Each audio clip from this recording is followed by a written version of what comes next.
Așa, această etalare este valabilă pentru zodia pești până la sfârșitul lunii ianuarie. Și vom începe.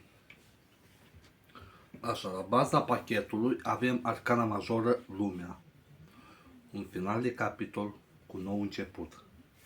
Sau posibil să fiți mulțumiți așa cum sunteți în situația în care sunteți acum.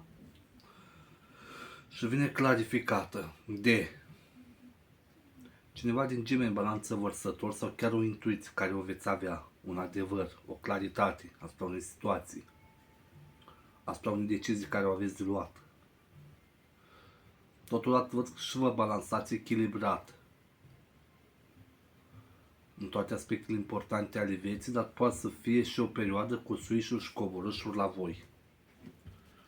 Așa. Etalarea este în crucea celtică. Așa. Situația care o vede tarotul la voi este că aveți niște suspiciuni, indecizii, o neclaritate, niște frici. Poate fi chiar și o trădare din partea cuiva sau poate un furt din partea cuiva. Sunteți cam la pământ și vine clarificată cu o colaborare pe partea de bani. Poate fi chiar și o întâlnire cu o persoană nouă.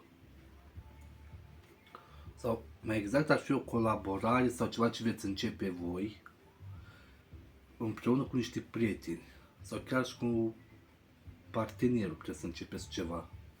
Să colaborați, să faceți ceva, niște bani. Dar totodată aveți și o frică că nu veți reuși.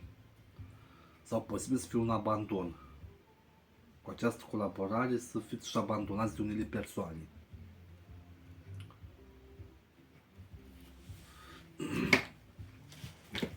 Pentru vouă ar fi frică de un abandon, cam nu prea ați vedea ieșirea din niște situații, cu toate că ieșirea ar fi la voi. Dar trebuie să vă deslegați un pic la ochi. Așa, problema care s-ar intersecta cu situația care se intersectează cu problema din tarot, ați fi chiar voi, un rege de cupe, o persoană foarte emotivă, foarte iubitoare, foarte drăgăstoasă, o relație stabilă pe care vi-o doriți, iubirii. Și ar veni clarificat, posibil să aveți de-a face cu cineva din Taur, chiar și Leu. Sau veți începe să vedeți niște reușite, sau cineva va veni în viața voastră pentru a vă învăța, sau voi veți deveni profesori. Probabil să vă axați o parte dintre voi, poate și pe partea spirituală. Dar o parte dintre voi e posibil ca să vă găsiți această chemare a voastră. Să deveniți profesori, să avansați în niște domenii. O să aveți chiar și o familie fericită, îndeplinirea unor dorințe. Pentru că voi cam asta v-ați dori, o parte dintre voi. Vreți îndeplinirea dorințelor, vreți oarecum satisfacție, o relație stabilă cu împlinire în toate aspectele pe care vi-o doriți. Și o să aveți chiar și succes. Poate să fie poate și la locul de muncă, să aveți împliniri la locul de muncă și veți avea succes, colaborări, veți fi foarte entuziasmați, posibil chiar și o îndrăgostire cu o persoană specială, cu o întâlnire.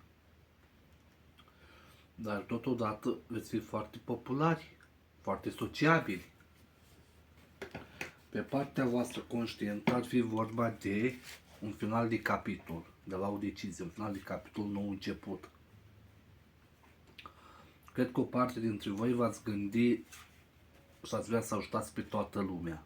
Sunteți foarte darnici material, foarte darnici și emoțional, spirituali, dar totodată ați aștepta și un sprijin material din partea unui partener să vă ajute. Totodată posibil să aveți o invitație undeva să mergeți, unde să fie o nuntă. Poate și o căsătorie, o parte dintre voi să vă faceți planuri de căsătorie. Tot ce e posibil. Pe partea subconștientă, posibil să aveți niște certuri sau vreți să acționați foarte repede, să dați niște vești, niște adevăruri, să le aflați. Sau să vă duceți spre cineva cu ofertă. Să vedeți ce vorba. Și aici cred că ar fi vorba la o parte dintre voi, la majoritatea, un suflet pereche. O alegere, un suflet pereche. Poate să fie cineva din Gemeni chiar. Pentru că avem și îndrăgostiții, suflete pereche care apar în viața voastră. Și doi de cupi, tot suflet pereche reprezintă. Și ați lua viața așa cum este ea, cu bune și rele. Poate să fie chiar și o reușită. Sau un angajament pe termen lung. Sau parte dintre voi, pe plan subconștient, vreți să vă măritați sau să vă însurați. O relație de lungă durată pe care vă doriți.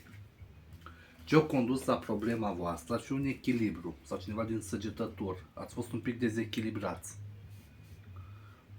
E timpul ca să vă găsiți echilibru. Și echilibru interior și exterior. Echilibru între viața de familie și hobby, viața de familie și servici și soț și așa mai departe. Sau echilibru între minte și inimă. Între inimă și suflet, între suflet și minte. Și acest echilibru ar veni clarificat de sunteți cam la capătul puterilor. Timpul să vă găsiți echilibru, pentru că aveți prea mult stres acumulat. Timpul să scăpați de el. Să e posibil ca o singură persoană să-și dea tot interesul ca relația să meargă. Totodată, așa încerc scuze, am avut de răspuns la un mesaj și de vorbit un pic. După cum am spus, continuăm. La voi, la pești, cu acest echilibru, o să aveți un final de capitol. Sunteți cam la capătul puterilor, totodată o să aveți parte și de un pic de claritate în viața voastră, care va apărea, intuiții, claritate, folosirea rațiunii chiar. Posibil chiar să aveți și, cum să vă zic, când este vorba de partenerul la care vă gândiți, să știți că intuiția nu se vă înșeli.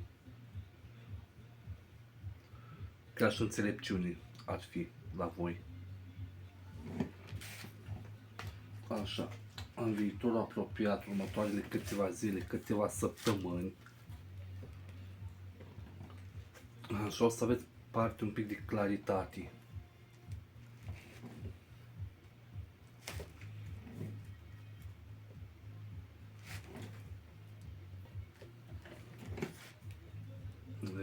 Probabil că cei din jurul vostru vă vede ca pe o persoană foarte intimidantă, dependentă, inteligentă, agilă, genul care vă prețuiți independența. Energia unei regini de spade, care dacă v-ar supăra cineva veți tăia cu spada. Dar totodată poate să aveți de-a face și cu un geam în balanță vărsător.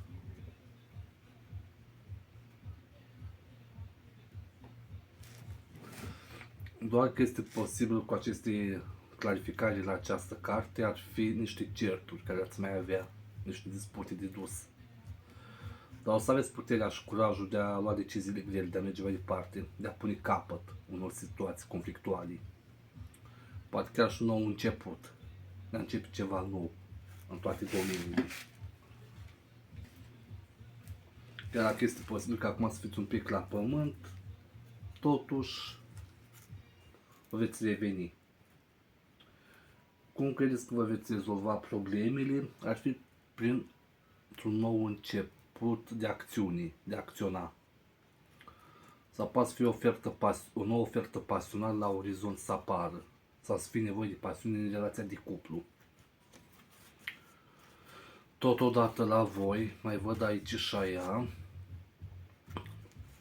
că ar fi această nouă acțiunea asta de a acționa, acest nou început sau o relație pasională la orizont, prin care voi v-ați dori o familie fericită, împlinind toate aspectele.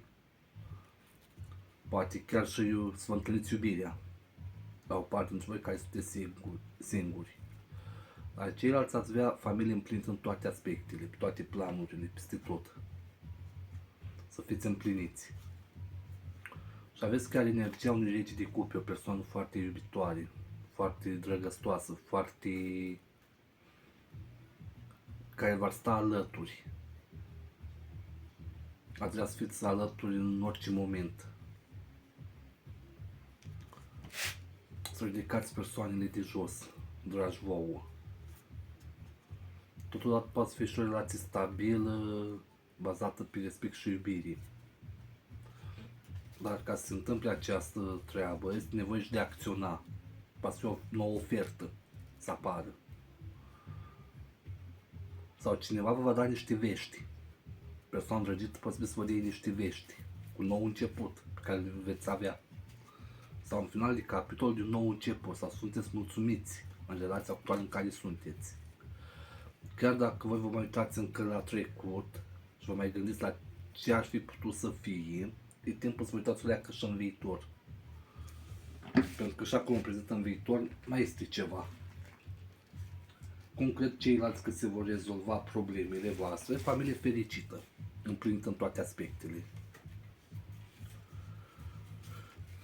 Poate o nouă relație sau o nouă iubire sau să vă găsiți sufletul pereche. Totuși aveți grijă că o să vă luați destinul în propriile mâini, să vă cade niște oferte pe brațe în care voi va trebui să fiți un pic foarte atenți. Pentru că dacă nu veți fi atenți la aceste oferte care vă vin, așa cum așa și pleacă. Sau poate să fie și o reușită la voi. Pentru că mai văd niște schimbări. E timpul să faceți niște schimbări, e timpul să lăsați trecutul în urmă, să vă decideți, să acționați. Este timpul de a renaște. Totodată această renaștere poate să vină și cu o relație nouă, stabilă, în care să se ajungă la căsătorie. Doar că voi încă mai aveți niște frici. Timpul să vă îndepărtați aceste frici din viața voastră. Pentru că aveți frica de a nu ieși la iveală niște secrete. Chiar zodia voastră pește este. Frica de a nu... Deci cum să zic eu vouă? Frica de a afla niște secrete, de a ieși la iveală niște secrete. Aveți o frică de intuiții. Dar totodată poate fi și o incertitudine în viața amoroasă la voi.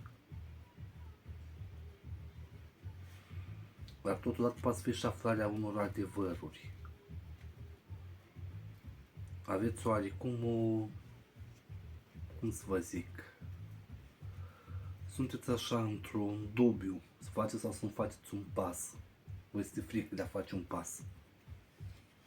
Posibil că să vedeți și o femeie în viața voastră la o parte dintre voi sau să aveți de a face cu un berbec neosăgetător. O femeie foarte carismatică, foarte atrăgătoare, foarte pasională, poate fi și o relație nouă. Stabilă, dar cu un pic de impulsivitate.